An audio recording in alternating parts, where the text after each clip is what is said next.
Peace be with you. Friends, this week I want to look at our first reading, which is from the first book of Kings. And it has to do with Solomon, the son of David and Bathsheba, the great Israelite king who built the temple, who eventually became kind of a problematic figure in Israelite history. But our passage for this week puts us right at the beginning of Solomon's kingly career. So he's a young man. He's untried, inexperienced, beset by all kinds of self-doubt, most likely, as anyone would be, beginning a position like that. The Lord appears to Solomon in a dream. Ask something of me, and I will give it to you. Now, can I suggest to everybody, that's an extraordinary moment. And it's actually a lovely spiritual exercise to imagine the Lord asking you the same question. So if the Lord appeared to you right now and said, I'll do it. I'll give you whatever you want. What would you say? How you answer that question actually will tell you a lot about the state of your soul. It's interesting how often this sort of thing happens in the scriptures. Think of the moment when Elijah is passing the mantle to Elisha, and Elijah says to him, I'll give you whatever you want. And Elisha asks for a double share of his master's spirit. Think of the disciples of John who follow after Jesus. The Lord turns on them and asks, what do you seek? Great question. Imagine that too. The Lord Jesus turning on you right now and saying, what do you want? What are you looking for? Their marvelous answer, sermon for another time, is, Lord, where do you stay? And then he says, come and see. And they stayed with him. Or Jesus asked the blind Bartimaeus, what do you want me to do for you? Again, you're blind Bartimaeus. You hear the Lord right now asking you that question. What do you want me to do for you? What would you say? Bartimaeus wonderfully answers, Master, I want to see, with all the overtones and undertones of that in the biblical context. And of course, most of you who follow me know that a key moment in the tradition, when my spiritual hero, St. Thomas Aquinas, is praying before a crucifix, and the voice comes, Thomas, you've written well of me. What would you have as a reward? There it is again. If the Lord said that to you, what would you have? What do you want me to do for you? And Thomas's answer, I've taken as my Episcopal motto, non nisi te, Domine. I'll have nothing except you, Lord. By the way, that's the right answer if you're ever asked that question. Now, I bring all this up because Solomon maybe is the first great example of this. Let's attend then with some care to Solomon's answer. What do you want? He says, give your servant an understanding heart to judge your people and to distinguish right from wrong. Give your servant an understanding heart to judge your people and distinguish right from wrong. God is so pleased with this answer that he promises that he will give it to Solomon. He'll make him the wisest man who's ever lived. Listen, because you've asked for this, and not for long life for yourself, nor for riches, nor the life of your enemies, I will do as you requested.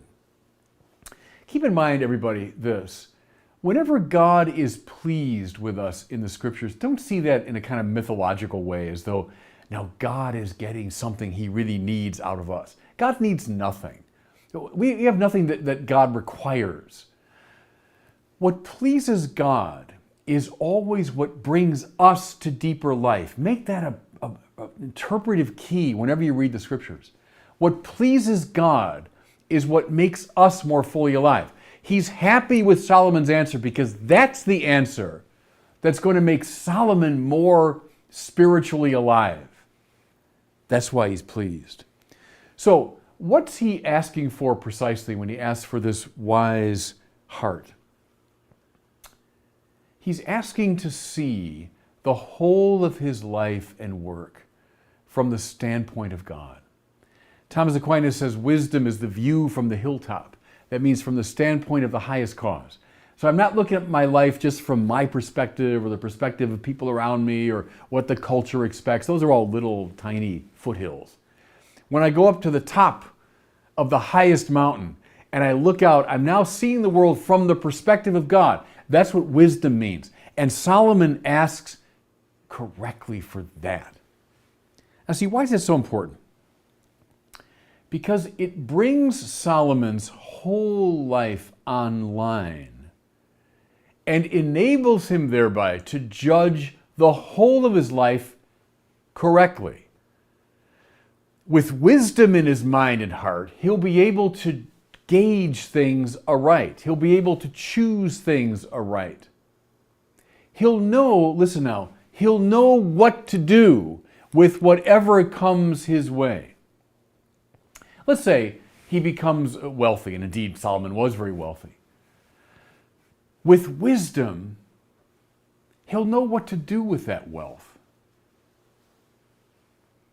Let's say he becomes powerful, and indeed Solomon was very powerful.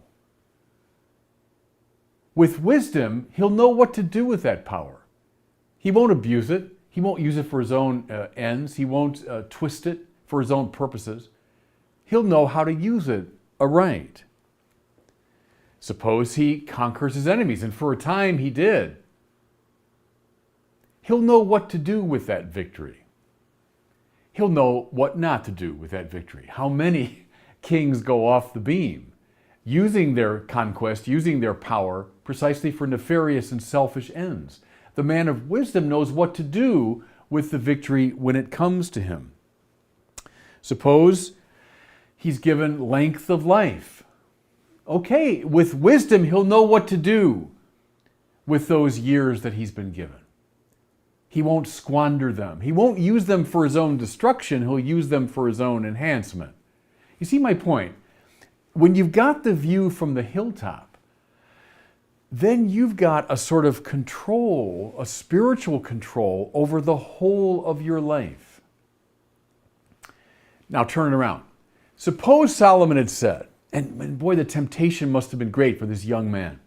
The Lord himself saying, just ask me, I'll give it to you. Oh, I tell you, what I want to be the richest person ever. Okay? And let's say God gives him that. He makes him the richest person ever. What will inevitably happen if you're given that kind of wealth without wisdom? You will not know what to do with it. And in fact, that wealth will probably destroy you. You know, look even at the old mythic story of King Midas. It's making that point, isn't it? Oh, just give me everything I touch to turn to gold. Wouldn't that just be great? I couldn't imagine a better fate. Everything I touch turns to gold.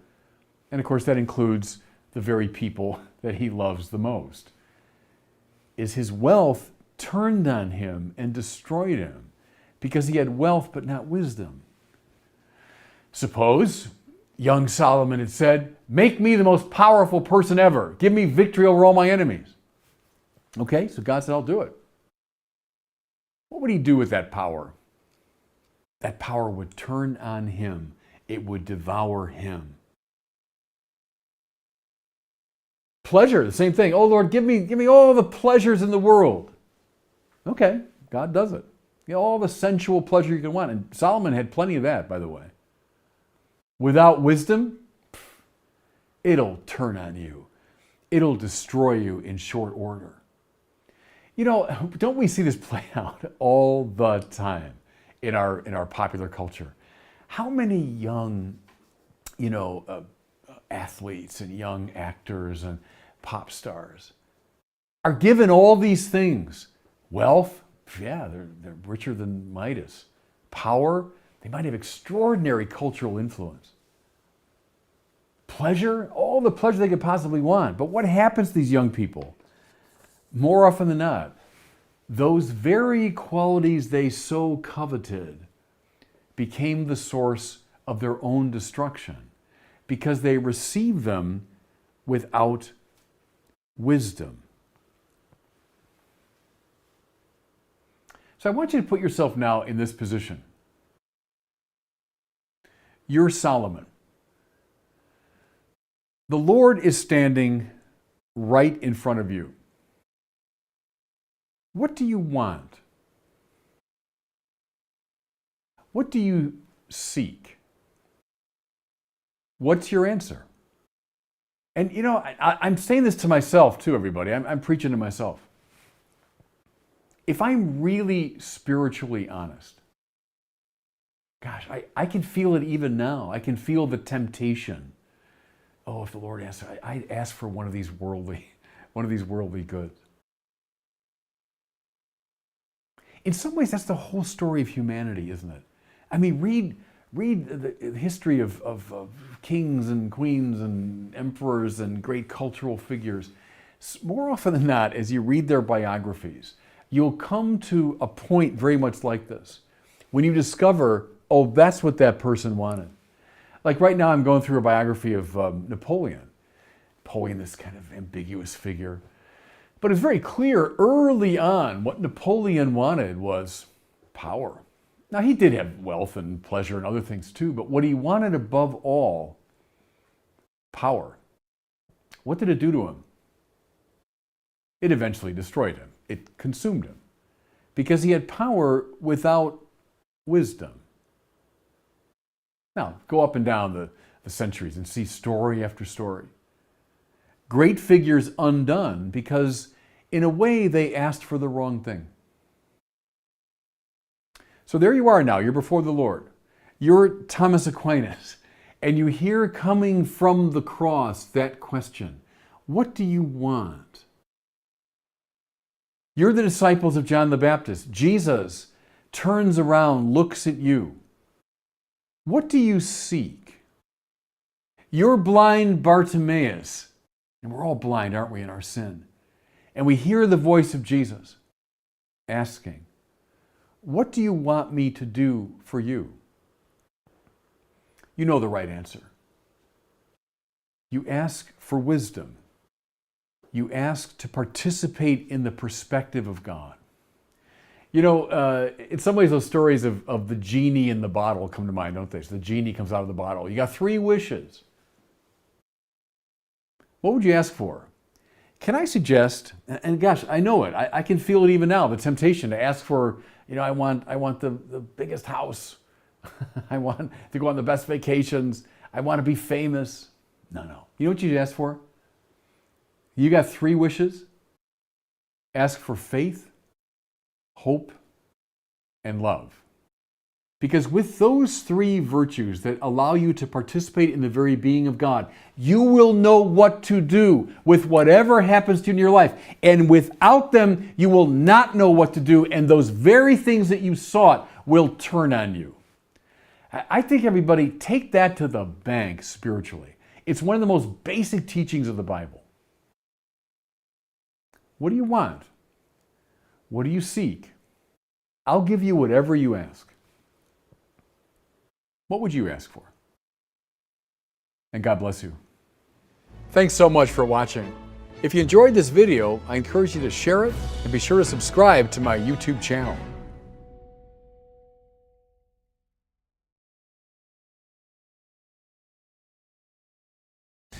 And welcome back to the Word on Fire show. I'm Jared Zimmer, the director of the Word on Fire Institute, and I'm your host for this episode. And as always, it's good to be with you again, Bishop Barron. Hey, Jared. Always great to be with you. How you doing? Doing really well. Doing well. Just dealing with that Texas heat right here in the beginning of the summer, but it's yeah, it's pretty hot in Texas during this time of year. Yeah, where I am here in Santa Barbara, it's the great thing. It's like always mild. You know, even the height of the summer, it's maybe gets to 75, and you know, cool at night. So it's not like Phoenix or Texas. You know. Yeah. Well, I know you just had kind of a long run of meetings and confirmations and lots of traveling, and so I hope that you're kind of getting some rest now. Yeah, a little bit. Spring and early summer is a super busy time because in LA we do all the confirmations after Easter. So it's like a very intense 2-month period where that's kind of all I'm doing. And then everything else in between confirmations. Then we had all these meetings. I went to the East Coast twice, you know, one for the Dominican ordination and then back again for the USCCB meeting. So that's over. I'm in a period now. It's a little bit of a, you know, take a deep breath and doing more reading, writing, that kind of thing. We're getting ready for the Pivotal Players trip, which is the end of July. So that's the last of those trips. So it's a little bit of a respite right now.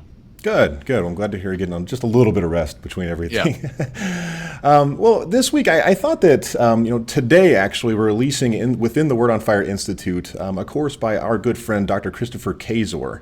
And the title of the course is Myths of the Catholic Church. So it's kind of debunking a lot of the, especially modern myths that people tend to believe about the Catholic Church, especially in popular culture. And I thought for this episode, it's not every myth that he goes through, but several of the myths that we continue to hear in culture on TV or podcasts or whatnot that continue to pop up and just kind of give you an opportunity to respond to those myths. Okay. So the first one is that Catholics are stuck in the past and need to modernize. Well, it's funny. It's like a buzzword, isn't it? All my life has been true. Modernize. What's so great about the modern? See, that's my question. The question should always be not, is it modern or ancient, but is it right or wrong? Is it good or bad?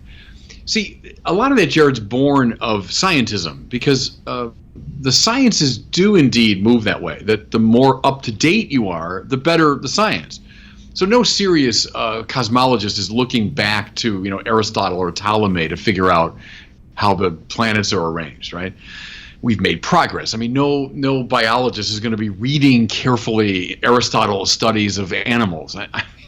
Science has moved forward, and so what's most modern is indeed what's best. The problem is that doesn't apply to other areas of human endeavor. Would you say, for example, poetry written in the last 10 years is necessarily better than Dante or than Homer or than Shakespeare? Well, I mean, and your laugh answers the question. Well, of course not, because poetry doesn't move that way. Like that, we say the modern is necessarily better. Would you say that, I'll get in trouble, but would you say necessarily the LA Cathedral is greater than the Chartres Cathedral because the LA Cathedral was built 20 years ago? I mean, it doesn't work that way in other areas of human endeavor.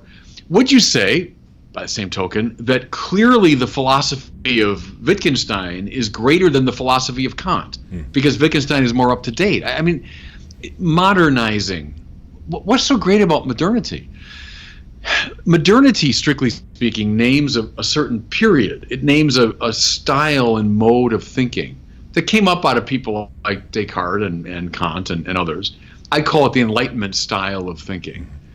The church ought to get in line with the Enlightenment. Well, who says? Are there good things in the Enlightenment? Sure. And are there elements of it that we should pay attention to? Of course. But I resist this sort of easy mythologizing of the modern as though that's so great. I love the fact that the Catholic Church is grounded so deeply in the Middle Ages. It's so grounded in the classical world. That's a beautiful thing for me. So I would just change the subject. Don't talk about modern versus ancient. Talk about good versus bad or true versus false. Yeah, and one thing that I've always found is a very balanced view is your teaching that you get from Newman in regard to kind of the development of doctrine, that's not the same thing as modernizing. It's not, giving in to modernity. No, that's Newman's idea that doctrine is a living thing, because doctrine doesn't exist, as he said, on the printed page, like it's a static set of symbols. Doctrine is a living thing because it exists in living minds. And so as minds mull over and think about and question and toss back and forth ideas, those ideas unfold, they develop, they catch the light in new ways. So yeah, that's a good thing. And to be fair, Newman knew there's a tendency, therefore, for corruption. Precisely because ideas develop, they can also be corrupt. And so we need an authority to make that discrimination. So that's avoiding a sort of idolatry of the modern. He certainly wouldn't subscribe to that. But it's acknowledging, sure, the fact of development. And it does seem to me that oftentimes when this myth is thrown out there is that they're specifically talking about morality most often. They want us to modernize. And it does seem that the church holds strong to our moral norms because, as you said, those are outside of this kind of scientific progress. It's a and higher purpose. Go back to modernity for a second. I mean, and I'll take liberalism is roughly equivalent here to modernity. The two great moral values, you might say, that come up out of the modern thing are freedom and equality. Mm-hmm. Good things? Yeah, you bet they are. And thank God we have a lot of political arrangements now that are predicated much more on these two great values. I'm not interested in going back to the divine right of kings or these oppressive old forms of the Ancien Régime. I have no interest in that. I'm glad. I celebrate freedom and equality. I think Brandon and I talked about this a couple of weeks ago, but the trouble is now exaggerate those two things, and you get a lot of the shadow side of modernity. Freedom run amok is our time now. I invent who I am. I invent the truth. Same thing with equality. I mean, who are you to tell me what to think? All views are equally valid. Well, that's equality run amok. So it's a good example. The church would look at modernity and say, yeah, good. Good example is Vatican II, John Paul II. Mm-hmm. Both affirm these great values within the modern political arrangement, even as they draw back from problems. And that's the way the church should do it. It moves, I'll do Newman again here, the way an animal moves through its environment, both assimilating and resisting, right? So think of an animal that can't assimilate anything in its environment. That animal is dead in short order, right? Because that's what eating and drinking are, and breathing are assimilating your environment. But also, by the same token, think of an animal that can't resist anything in its environment. That's also called a dead animal, right? You can't resist what's attacking you and what's threatening you and poisons and predators. You're a dead animal. So the point is, a living animal moves deftly, both assimilating and resisting. So the church, which is a living thing, moves through every culture it finds itself in, both assimilating and resisting. That's par for the course. Yeah, I've always loved also Edmund Burke as he's seeing kind of France implode. He's making a great difference between liberty and license. So he's praising this libertine movement, but only so far, right? And I think the church holds in that way. And I agree too with a lot of commentators that will make a distinction between the French Revolution, the American Revolution, or the French instantiation of liberalism and the American one. The American being, and I say it as a proud American, being much healthier.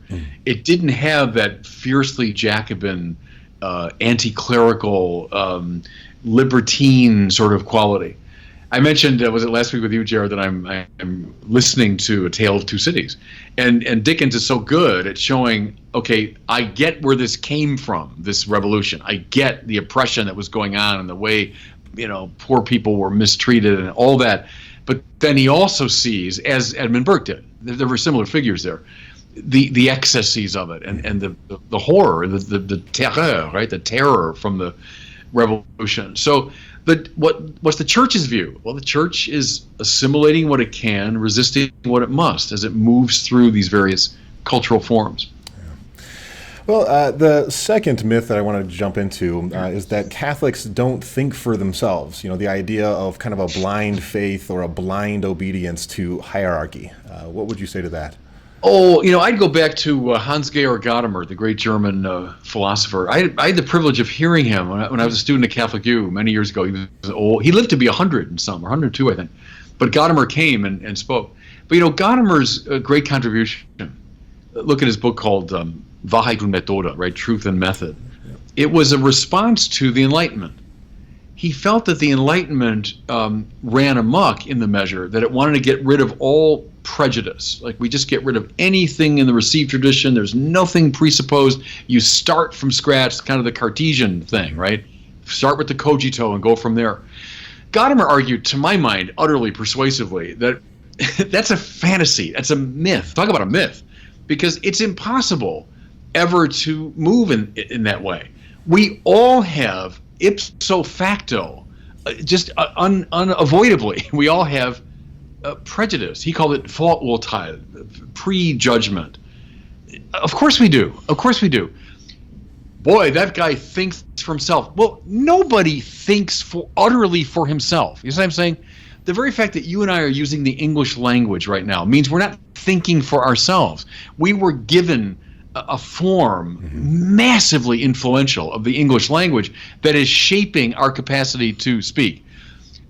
The way we were trained and formed and educated means that we have a form and a structure to our dialogue.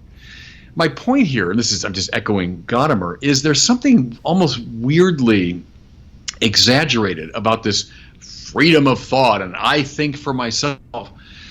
We're all already massively influenced by all kinds of cultural forms. Now, does that mean there's no progress? No. I mean, on the basis of all of this, great figures find their way toward new ideas and so on. But it's simply a prejudice to think that somehow that's uniquely Catholic. Only we Catholics have this we're hung up on the past.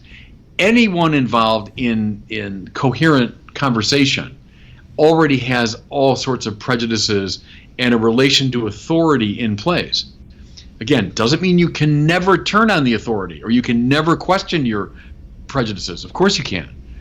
But it's not a simple either or. Yeah. I've always loved the way he's presented that. Gadamer presented kind of the great conversation, that it's this kind of dialectic through history that we're taking part in, and that there's a certain strain of that tradition that has the authority to say things, certainly, especially whenever it comes to morals and revelation. I mean, he'd see it in a purely philosophical framework, but that a certain consensus emerges in the course of that conversation that provides a normative framework. Yeah. And there's something analogous, I'd say, within the church, is within the great conversation of the church's life, disciplined by a divinely sanctioned authority, a certain normative framework emerges.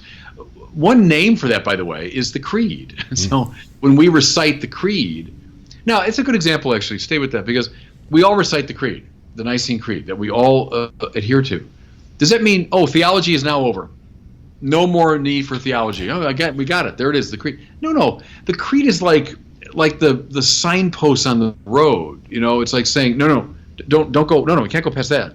Oh, no, you're going to go off the cliff that way. It doesn't mean you're not going to keep moving forward and that the conversation won't continue. Now think of Newman. Of course the development of doctrine continues, but it's of course disciplined by a normative authority. Yeah, and I can say too, as a lay person, there's a certain freedom in being kind of, for lack of a better term, kind of gifted those signposts, that you know what your moral rights and wrongs are, you know how you ought to be living, so it doesn't leave you up to this kind of just whatever I feel like. It's a very clear, concrete understanding of and there's kind of play within that, of course, but then there's a clear road. And don't you love that in Gadamer? It reminds me of Chesterton, where he compares it to a type of play. That when you're playing tennis with someone, see, is a good example. It's like a conversation, because tennis has rules that are pretty clear. It's got lines, right? Mm-hmm. And it's got the net and the ball and the racket.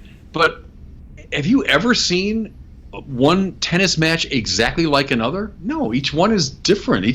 Depending on when I was a kid, it was like Borg and McEnroe and those people. Now you look at Roger Federer and different styles of play, but every game is different. Well, that's the conversation within certain normative frameworks. It is freed up by those frameworks. That's the paradox. If you said to two great players, "Hey, just go out on that big parking lot and just knock the ball around," what's going to happen? It'll be as dull as dishwater, right? But now give them lines and net and rules and people watching and a judge in place. What's going to unfold? A great match, a really exciting, creative, fun to watch match. Theology's like that. The theological conversation's like that. The trouble with just massive freedom, get rid of authority, get rid of norms, get rid of tradition. Now just go out there and talk. We'll be bored in 5 minutes, right? So that Gadamer there too, I think, is very helpful. Well, the next one would be that Catholics are homophobic. Kind of this, because we state that we won't accept so-called same-sex marriage, therefore we must, in fact, hate gay people. Well, how would you respond to that? We're using sports analogies. I'll continue with one. and you're a football player, so the game, the play has unfolded. Something has now so violated the rules that the game can't really go on coherently. So what does the referee do? Football, he throws a flag, right? Which means, all right, play's over. What was just done there is not congruent with the nature of football, so we got to start over again. I would hope that whenever someone uses that little word, phobe, in these contexts, a flag should be thrown.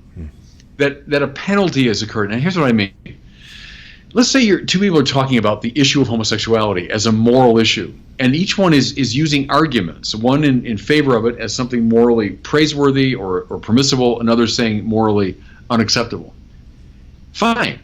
A conversation's going on about the truth of the matter morally. But then one of the conversation partners says, oh, you know what, you're a homophobe. Is what's going on here really is you just are afraid of, you have a phobia about gay people. Is at that point I throw the flag and say, no. We got to start over again, because you've just shifted from an epistemic framework to a psychological framework. And to use classical language, you've now committed the ad hominem offense. So instead of engaging the argument, you're now attacking the person. So you've got this hang up. You're afraid of gay people. That gets us precisely nowhere, it seems to me. Throw the flag. Okay, let's regroup. Let's try as best we can to return to argument. See what happens, Jared, when people are finding their own argument less than persuasive, they often make this move, right?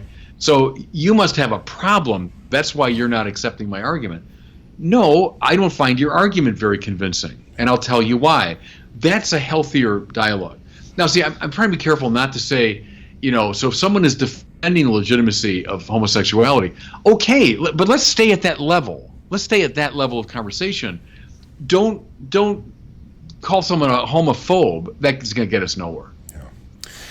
The next one would be that Catholic history is rife with violence and corruption. In fact, it was so bad that only something like the Protestant Reformation could fix it. What would be your response there? Well, I'm saying, duh. I mean, what part of human history is not rife with corruption and violence? Name one moment in our history as human beings that's not rife with corruption and violence. Name one institution that's not rife with corruption and violence. It's called the human condition. It's called the effects of original sin. I don't know. When was this magical time when there was no corruption and violence? So that doesn't surprise me at all. Then take something as old and widespread as the Catholic Church. It's all over the world and 2,000 years old. Finding corruption and violence in it, it's like shooting fish in a barrel. I mean, of course you're going to find corruption and violence. But my question is, what does that prove? What do you think that proves? That human beings are a bad lot. Yeah, okay. Our doctrine predisposes us to think that. Original sin. We're a bad lot. Of course we go bad.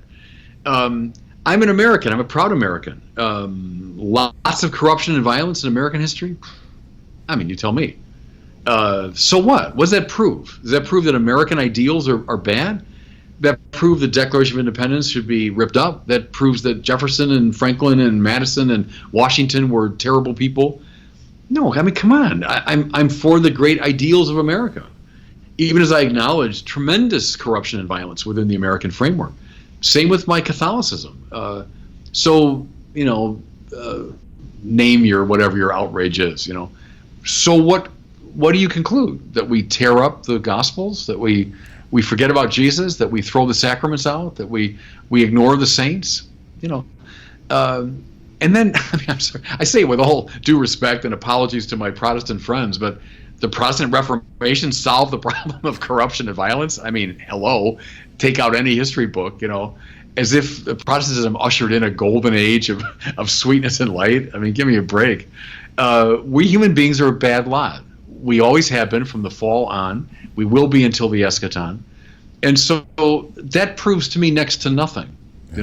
It's just such a facile move. I hear it all the time on the internet site, about the Catholic Church has been behind all these awful things. Come on. And name one institution. Yeah, well, I think it speaks also to this sort of Enlightenment thinking of progress is always better, and that progress sometimes needs to be violent. But I love what you've always said is that in these instances, this is the breakthrough of grace, the paradox that Christ comes in as the nonviolent and then kind of takes it on. And we see that in the great reformers. Right, they show up as Christ figures within those moments, and rather than breaking away violently, they actually enter into it nonviolently. Yeah, that's right, and that's the move of the great saints in every era. And that's the interesting thing is, as you walk through like Catholic history, and you'll notice all these different outrages and so on. But at the same time, look for the saints. Where were the saints at that time? And they're always there. There are always saints around. Go back to Augustine's City of God, where he compares the church to Noah's Ark. Mm-hmm. And he means on this huge ocean, this roiled ocean of human history, there's this little tiny, ship that's making its way. And Augustine, who was no fool, obviously, never simply identified the city of God with the institutional church. He knew that corruption runs sometimes right through the institutional church. What he meant was there's this remnant, there's this core of people living in grace. And they're always like a little ship going along this roiled sea. Okay. I guess it will be that way till the eschaton. We'll see. Yeah. But I don't think that proves much of anything, that there's been all sorts of moral outrages. I've always loved how Fulton Sheen kind of builds on Augustine and talks about the very real reality of having a bunch of animals in a small boat. Eventually it's going to start stinking and it's going to need to be cleaned out, and you need Noah to show up with a shovel and clean it out. Yep. And where he got that from? He got that from Origen. And Augustine was deeply indebted to Origen, but he has a beautiful reflection on Noah's Ark and does all of that. And we love to read things allegorically. But that there was, in fact, Origen says, some part of the boat where they kept all the waste. And his point there was, well, there's the church. It's carrying saints and sinners, and it's carrying beauty and gunk with it, through the centuries, and so it goes. Yeah. Well, for the last myth, I wanted to touch on that the sexual abuse is because of celibacy. I know you've spoken about that a few times, but maybe just touch on that a little bit. Oh, it's demonstrably false. I go back to my old Chicago colleague Andrew Greeley, who did sociological surveys much of his life, and Greeley said, over and over again, it's proven that there's not even a correlation between the two. And then look at the clear, overwhelming evidence of people who perpetrate the sexual abuse of children are overwhelmingly not celibate males. Most sex abuse still takes place within families. Now begin to look at, the Boy Scouts. Didn't we just see something like 12,000 cases in their initial reporting have come forward?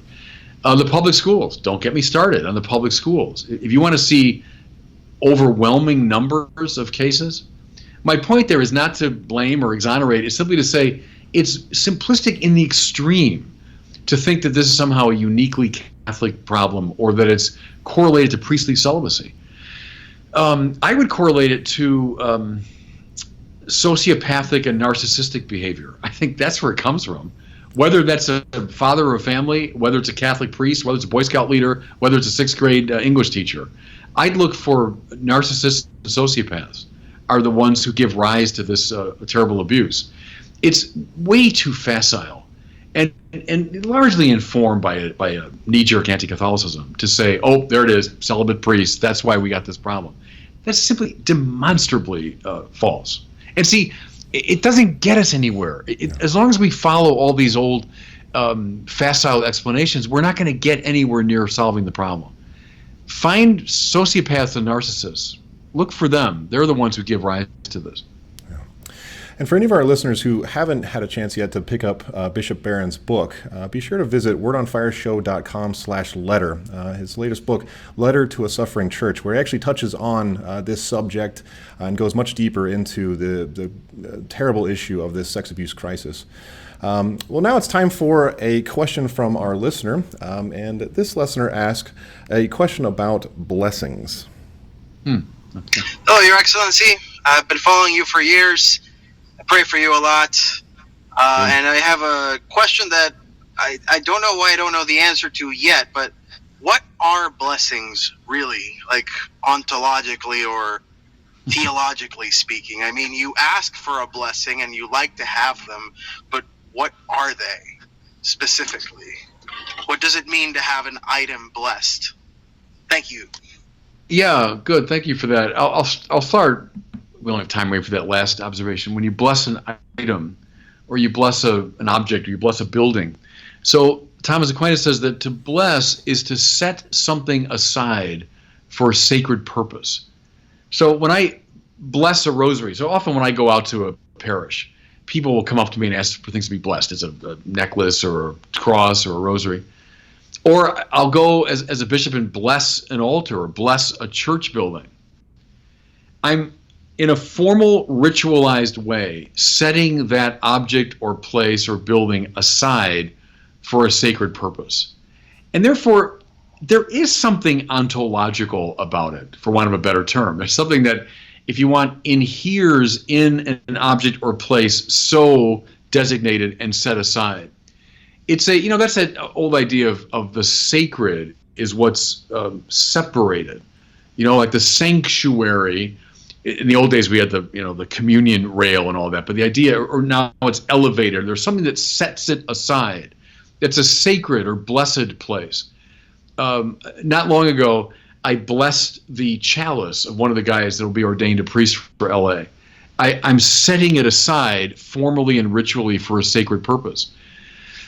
Is that something ontologically real? Yeah, sure it is. Sure it is. Which is why we treat blessed objects with a special reverence. I remember my mother, I was a little tiny kid, gave me this. It was a cross that my uncle had. It was a Christian brother. And I still have it. It's down in my room in LA. And I dropped it at one point. My mother said, oh, now you have to kiss the cross. And, because it's a blessed object and you want to show respect for it. That's dead right, it seems to me. If this thing's been set aside for a sacred purpose, well, I have that cross this day down in my house. I still see it as a sacred object. So that's what blessing means in a quick explanation.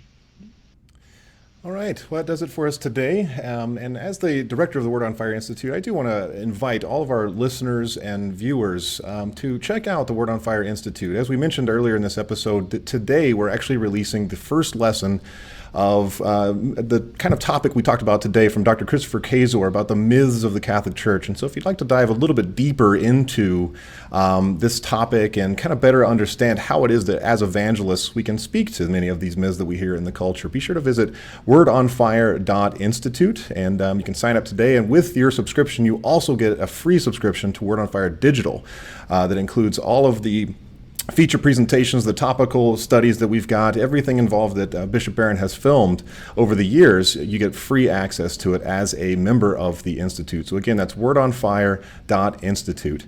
Well, thank you all for listening, and we'll see you here next week on the Word on Fire show. Welcome back to the Word on Fire show. I'm Brandon Vaught, the host of the show, and joining us is His Excellency Bishop Robert Barron. Bishop Barron, welcome. Hey, Brandon. Always good to be on with you. A couple episodes ago, I introduced you as His Eminence, and we got all these emails saying like, "Oh, did you guys hear something that we haven't heard yet?" Oh, yeah. I'm like, yeah, that's how we rocketing up the hierarchy as we speak. And that's how we break the news, through a coded introduction on the podcast. Listen, what's been going on? I know you started confirmation season. How's that been going? Well, that's probably the big news of this time of year in LA. We do all the confirmations pretty much in the months after Easter. And once that season kicks in, it pretty much takes up all your time. As we record these words, it's a Monday. I had a confirmation Friday, 2 on Saturday, 2 on Sunday. I've got 1 tonight and then 1 tomorrow night. So it'll be 7 confirmations in 5 days. But that's typical this time of year. Now, I kind of like the fact in LA that we get them over all in one intense period. I kind of like it that way. But I must say, some days it is exhausting when you're finishing your second confirmation of 100 and some kids, But generally, I like confirmation season a lot. I enjoy going out to the parishes and seeing these young people and trying to get them.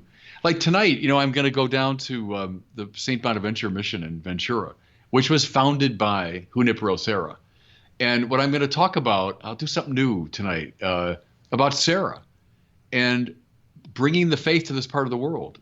And to say to these kids, hey, we're passing the torch on to you. You know, the people that brought the faith here 200 some years ago, it's been passed on steadily, and now to you to defend the faith and spread the faith, and you're confirmed. And so anyway, see, part of it, Brandon, I get sick of hearing my own homily. So when you've got 37 confirmations, you can't give the same homily every night. I mean, I do a number of standard ones, and they're okay, but I get sick of them. So I try to come up with new ones. Good. Well, in this episode, we're going to talk about a new development there in your state of California that I know a lot of the bishops there are pretty concerned about. You had just had a big meeting to talk about this new development, and you've been writing a little bit about it. But what I'm talking about is California Senate Bill 360. Okay, so just a quick background on this. This is a proposed bill. So this is not a law. It's not something that's been settled yet. It's a proposed bill that seeks to force priests to report any crimes of sexual abuse that the priest learns about in the confessional. Okay, so if somebody, go ahead, you want to add a clarification? That's the point of differentiation, because in California, as in many other states, priests are already what we call mandated reporters. So along with like teachers and coaches and many other categories, priests are mandated to report any suspicion of child sexual abuse that comes to their attention. So if I hear about it or someone comes to me, so that's already on the books, and the church has no quarrel with that. But we've always had in California, as in many other states, all the other states really, an exemption for confession.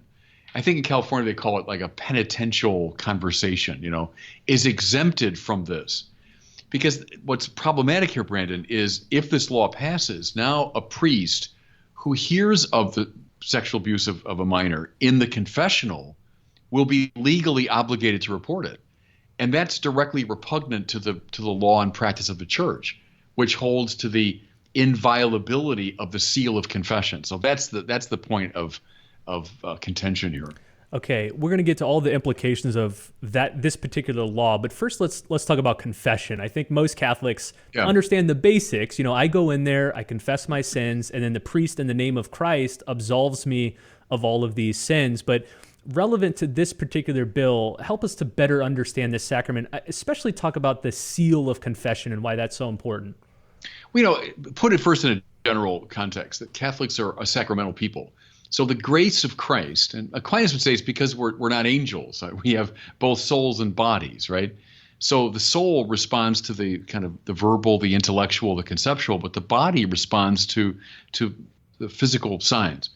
Because of that, Aquinas argues that we have a sacramental system. The grace of Christ comes to us in these sacraments, which are always a hybrid of what he calls form and matter, right? They're always a hybrid of the intellectual, the conceptual, the verbal, and the material. So whether it's the species of bread and wine at Eucharist, it's the water at baptism, it's the oil at confirmation. In confession, the words of absolution, that's the formal side, but then the imposition of hands, you know, the voice of the confessor, that's the material side. So that's the general context, that the grace of Christ is made available to us in these sacramental signs that are hybrids of both form and matter. Okay, and talk to us about the seal of confession. When somebody comes to you as a priest, I've always found this interesting that confession is different than, say, spiritual direction, where in spiritual direction, if I meet with a priest, you know, monthly, each month he can say, hey, you know, we're talking about this same thing that you've brought up the last 3 months. It seems there's a pattern, but confession, nothing leaves that confessional, not only verbally, but even in the mind of the priest. That there's a seal around this particular confession that seals it from all space and all time. We want there to be absolutely no obstacle to someone seeking the forgiving grace of Christ, right? So if that grace in the ordinary sense is made available through this sacrament, we don't want anything to stand in the way of that. And one of the most significant obstacles would be the fear that what I disclose in the confessional will now be made public, right? As I was saying before, in baptism, it's Christ who baptizes through the instrumentality of the minister. In confession, the same thing. It's Christ who hears and offers forgiveness through the instrumentality of the priest. We don't want anything to stand in the way of that privileged encounter with the grace of Christ. which is why the church, as you say quite rightly, has surrounded confession with this absolute seal of secrecy. It's to give people access to the grace they need. That's the reason. Let me tell you a story. When I was studying my fourth year in the seminary, we had a practical course in confession. So we did practice confessions, that sort of thing, But the teacher, and it was burned into my soul. I've never forgotten it in 33 years of priesthood. He said, if someone asks you, Father, could you hear my confession? The answer is always yes. If it's inconvenient to you, the answer is yes. If it's dangerous to you, the answer is yes. If it's putting your life in danger, the answer is yes. See? But then he added, once the confession has happened, your attitude must be, it didn't happen. It didn't happen. And if someone, he went on, if someone inquires, oh, what happened in that confession? The answer is, it didn't happen. It didn't happen. Now, if saying that, say it. I mean, it's like that's your attitude is, it didn't happen. If that attitude is dangerous to you, it didn't happen. If that attitude puts your own life in danger, it didn't happen. That's how seriously we take confession, both the access to it and then the privacy that surrounds it. Both are absolute for us. One thing that's struck me, I've heard this from so many of my priest friends, is that when you talk to priests or bishops across every spectrum, theologically, spiritually, whether they're super pious or fairly lax, every single one of them respects the sacredness of the seal of confession. It's like that one element is held with so much value, no matter what else is going on in the priest's life. It's funny, Brandon, you say that because it's an observation that, wasn't it Ronald Knox made it? I think it was Knox, that the church, with all of its corruption and all of its sin and all of its failures on the part of its leadership, but what's the one thing which has weirdly remained absolute and consistent over 2,000 years? Do this in memory of me. Is oddly the Mass has endured, despite all of our weakness and all of our stupidity and everything. But yet that command of the Lord, do this in memory of me, has not faded away. We still do it in memory of him, And I think you're right. There's, in a similar way, that priests, no matter where you are on the ideological spectrum, it's just central to our priesthood that confession is so sacred as to be inviolable. Pope Francis talks about the field hospital. Well, the confessional is one of the main operating theaters, if you want, of that field hospital of the church. When people are coming to be cured, that's where they come. They come to the sacrament of reconciliation. And so don't put up any obstacle to it. Don't frighten anybody away from it. That's our perspective.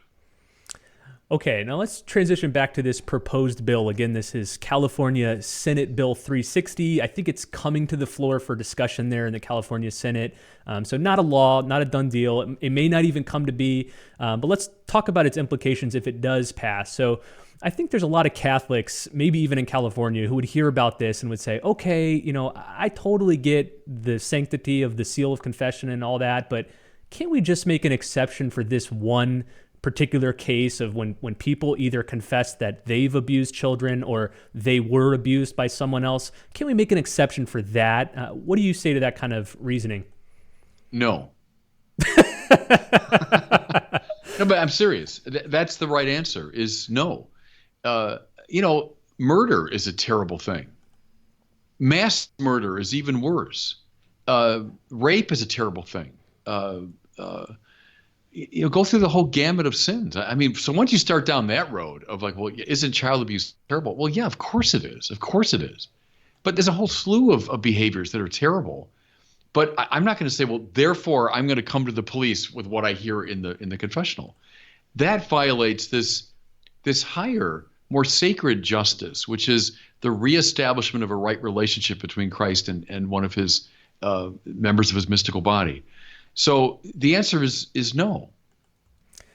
That sort of slippery slope argument strikes me too, that I think most of us would agree child abuse is either the worst or one of the worst possible crimes. But Sure. On what principled basis do we just kind of stop there? Why not require priests to bring forth any crime revealed in the confessional? Right. And then, I think the next step to take here is I've been talking now as a Catholic, right? But I'm also going to speak as an American, because the First Amendment, which is so sacred, the first of the Bill of Rights, gets in the way, yes, of the establishment of an official religion. So our founding fathers, I think, very wisely saw that. We don't want an official religion. And if I can put it this way, that's holding off the possible aggression of religion toward the civil state. That religion now takes over the civil state. Our founding fathers, I would say quite rightly, didn't want that. I'm not a theocrat. I don't want a theocracy in the United States. I like that requirement. However, the second clause, right, of the First Amendment, that the government shall make no law prohibiting the free exercise of religion. Well, there's the flip side of it. What's that holding off but the aggression of the state toward religion? So they saw quite wisely it cuts both ways. We don't want an excessively aggressive religion, and we don't want an excessively aggressive state that will now interfere not just with the beliefs of people, but with the free exercise of their religion. As I read this SB 360, Brandon, it's an egregious example of the state interfering very aggressively in the interior life of the church, how the church understands its own sacramental theology and discipline. And so I would construe this as one of the most remarkable violations of this civically sacred principle of the freedom of religion. And again, talk about slippery slopes. I mean, once we start down that road of the state kind of monitoring the religious practice of the various faiths, we're in some serious danger in the direction of totalitarianism. And that's a way to define totalitarianism, is the movement of the state into every aspect of life. I love the fact that alongside of government, we have a whole range of institutions that mediate between the state and the individual. And one of the primary ones would be the religions. When the state begins to overstep all this and to gather everything under its own aegis, watch out. That's the totalitarianism that the church fathers, the founding fathers, feared. What do you say to this sort of objection when it comes to that clause of the First Amendment, which says that Congress shall make no law prohibiting the free exercise of religion? Some people might say, well, there are certain religious practices that are just so egregious, maybe human sacrifice or, Sure. Genital mutilation. Where do we draw the line between the religious practices that should be allowed and those that the government should curtail? Yeah, well, I think, and those are obvious examples. If someone said, "Hey, it's my religion that a virgin should be sacrificed every Saturday," well, of course, the civil state intervenes to prevent that. That's what they'll do. They'll use that kind of form of argumentation here. But I just think reasonable people see that distinction. That sure there are extreme examples, I suppose, of religious, but the very fact, Brandon, that this thing has been on the books of our country for 200 years or more, that they've respected the integrity of the confessional all these years. I think it's very special pleading to say that, this is an example of, a human sacrifice or something. So no, it's not an absolute as though, hey, it's my private religion, that I can run around, naked every Tuesday in the public square. Well, no, sure, of course. But I don't think any reasonable person sees that there's a even proportionate analogy between those two cases. Yeah, I agree. And I think what also bugs me about this bill is it doesn't seem to accomplish its stated goal of, say, reducing the amount of childhood sexual abuse. Because I'm thinking, if you're an abuser and you want forgiveness from God, but this bill has gone through, it's become law, and it's now required that if I confess this to a priest, he's going to tell the authorities, that's not going to, all that's going to do is keep me from going to confession. It's not really going to stop anything. And it's going to prevent innocent people from being able to confess their sins to priests. So I don't think it even moves the needle on the question of sexual abuse. It does almost no good. It does an enormous amount of harm. I think that's quite right. And show me the very clear, compelling evidence that lots and lots of young people would have been protected if we had this in place. I think that's a very hard case to make. And I would say the burden of proof, given our history around the First Amendment, lies powerfully on the side of those that want to change this. But it would certainly invite chaos in our confessional practice and would cause enormous problems overnight for priests. Now, here's the reason. If this law goes through in California, now what happens overnight to every priest in California? You're between the rock and the hard place. The rock of federal or of prosecution and the hard place of excommunication. Because in the canon law of the church, a conscious violation of the seal results in automatic excommunication. So overnight, every priest in California would have that awful option. Either the danger of prosecution and I suppose imprisonment or excommunication. Which one's is going to be? So that we're being compelled onto the horns of that dilemma is unconscionable. Okay, we've kind of talked around the issue from several different angles, but suppose you were standing up in front of legislators and they say, hey, you're a priest, you're a bishop, tell us why you think this penitential exemption should stay in place. Why should we allow you to keep this seal of confession? Because of the First Amendment. I mean, if I were arguing with legislators, I would perhaps explain, as I did just a few minutes ago, what confession means to Catholics. But I think in a secular, purely political context, I'd appeal to the First Amendment. And this is a very powerful violation of the right to the free exercise of religion, and that it does indeed put us on a very slippery slope. I'd also argue this, Brandon, I think, that for some time now, the civil state has been aggressing our public institutions. Think of now Catholic schools, universities, hospitals, how the secular state, especially around sexual issues and transgender issues and abortion and contraception, has been trying to compel us to do things in our own institutions opposed to our principles. So that's been happening already at the public level. This bill, it seems to me, is reaching even more aggressively into the inner life of the church. So now into the confessional itself, into the way we construe our own sacramental practice. There's that creeping totalitarianism that worries me as a Catholic, but also as an American. It worries me. Is this aggression on the part of the state? I think I might argue with legislators along those lines, but also having explained how central this is to Catholics. All right. Well, this is a little speculative, and I don't want to spend too much time on this because we don't know how this is all going to play out. But just suppose that this bill passes, it gets to the governor's desk, he signs it, it becomes a law. Now, many people think even after it becomes a law, it will likely be challenged and perhaps overturned in courts, that it won't actually survive to take effect. It's all possible. Just suppose it goes through and that this is the law of the land, at least in California. You're a bishop, you're a priest. What do you do? Yeah, and here, I'd caution prudence because, as you say quite rightly, we're at a very preliminary stage of the process. This is not even on the books yet. My fervent prayer is that this thing gets blocked at whatever level. And so I think we take it step at a time and see, what's possible. But I think the bottom line, Brandon, is a priest can't violate the seal of confession, period. If the state is compelling us to do that, then we have to resist. If the state is doing something that is repugnant to the deepest convictions of the church, we have to resist it. Now, it's similar to you're a Catholic doctor, and if the state is compelling you to perform abortions that are repugnant to your conscience, what do you do? Now, that's what they're testing in court all the time, those cases. Or the HHS stuff with the contraception mandate and all that. So it's a similar situation there. It seems to me, though, we can't compromise on this. What should we do even now? It seems to me, not just Catholic priests who are most immediately in danger, but all the Catholic faithful. You're a Catholic in California, and you're seeking the forgiveness of your sins through the confession. This is making this highly problematic for you. I think Catholics need to be roused to political action and ask some serious questions about how we're voting and who we're putting in office and what we can do as a body politic to oppose ourselves to these proposals. So I'd like to see the church kind of roused around this issue.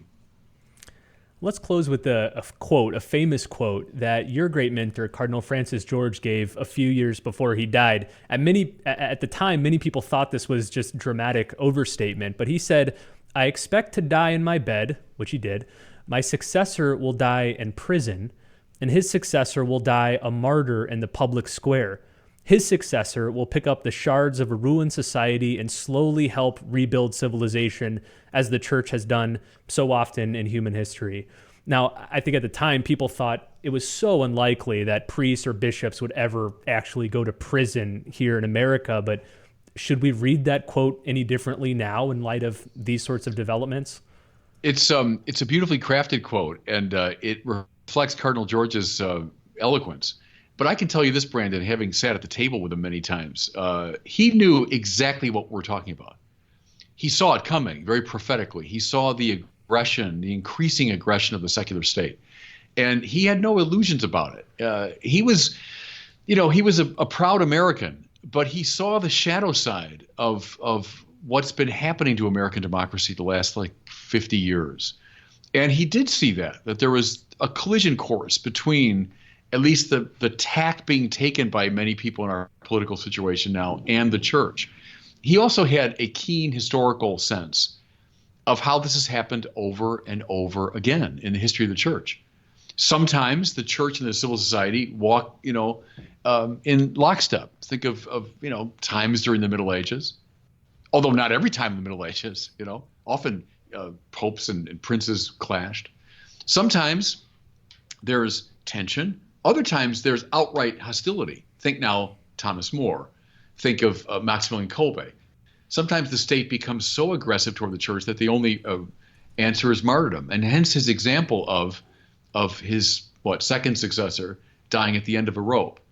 So he's being eloquent, maybe a little melodramatic, but that's born of someone that knew a lot about American history and the trajectories within it, and a lot about the history of the church and how culture and religion relate to each other.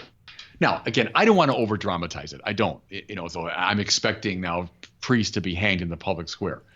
But the issue that he put his finger on is a real issue, and therefore we've got to be vigilant.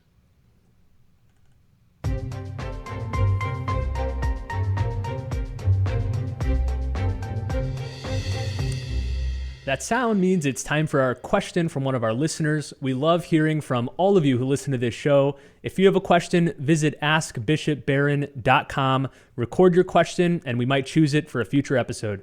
Today we hear from Nick in Pittsburgh. He's got a good question about confession and absolution. So here's Nick's question.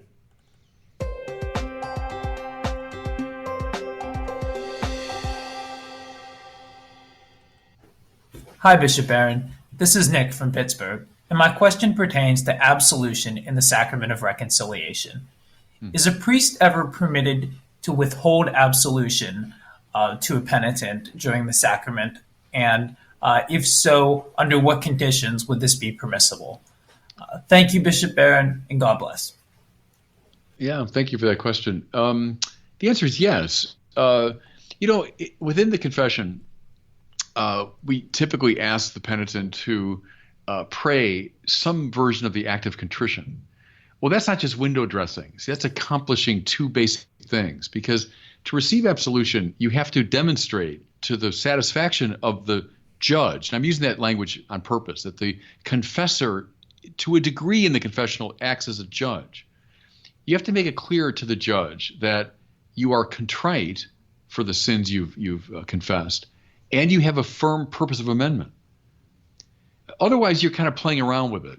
Otherwise, it's a velleity, like, oh yeah, I guess I've done some bad things, but I have no real contrition. I don't really feel this is that sinful, and I don't have any desire or purpose to amend my life.